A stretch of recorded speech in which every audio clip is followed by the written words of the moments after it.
আজকে বিশেষ বিশেষ খবর হল ভারতের কিছু প্রধান খবর নিচে দেওয়া হল। ঘূর্ণিঝড় ডিট্রোয়া শ্রীলঙ্কায় বড় ধরনের বিপর্যয় ঘটিয়ে ঘূর্ণিঝড় ডিট্রোয়া ভারতের উপকূলের দিকে এগোচ্ছে।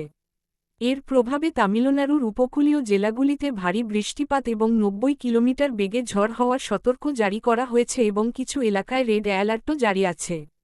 ভারত শ্রীলঙ্কার পাশে দাঁড়িয়ে অপারেশন সাগরবন্ধু শুরু করেছে এবং সেখানে ১২ টন ত্রাণ সামগ্রী পাঠিয়েছে।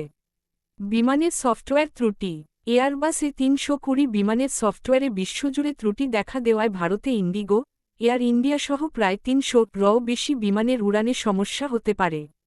Directorate general of civil aviation DGCA জরুরি ভিত্তিতে সফটওয়্যার ঠিক করার নির্দেশ দিয়েছে। রাজনৈতিক পরিস্থিতি কর্ণাটকের মুখ্যমন্ত্রী সিদ্ধারামাইয়া এবং উপমুখ্যমন্ত্রী কে শিবকুমারের মধ্যে ক্ষমতা নিয়ে যে টানাপোড়েন চলছিল তা নিরসনের জন্য তারা প্রাতরাশে বৈঠক করেন। শিবকুমার বলেছেন যে তাদের মধ্যে কোনো ভুল বোঝাবুঝি বা ভাঙন নেই। অর্থনীতি ভারতের জিডিপি বৃদ্ধির হার চলতি অর্থবর্ষের দ্বিতীয় ত্রৈমাসিকে ৮.২% হয়েছে। এই বৃদ্ধি প্রধানমন্ত্রী নরেন্দ্র মোদী প্রশংসা করেছেন।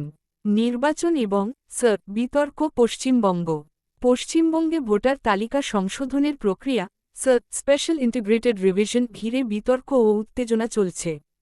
তৃণমূল কংগ্রেসের টিএমসি প্রতিনিধি দল নির্বাচন কমিশনের সাথে বৈঠক করেছে এবং নিয়ে অভিযোগ করেছে। বিজেপি এই প্রসঙ্গে বন্দে মাতরম ইস্যু নিয়ে সংসদে আলোচনা করতে চাইছে।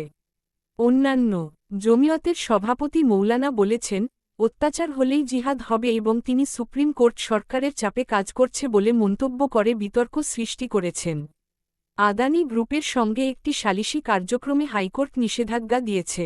খবর এখানে শেষ হল। পরবর্তী খবর শুনতে চাইলে সাবস্ক্রাইব করে রাখো।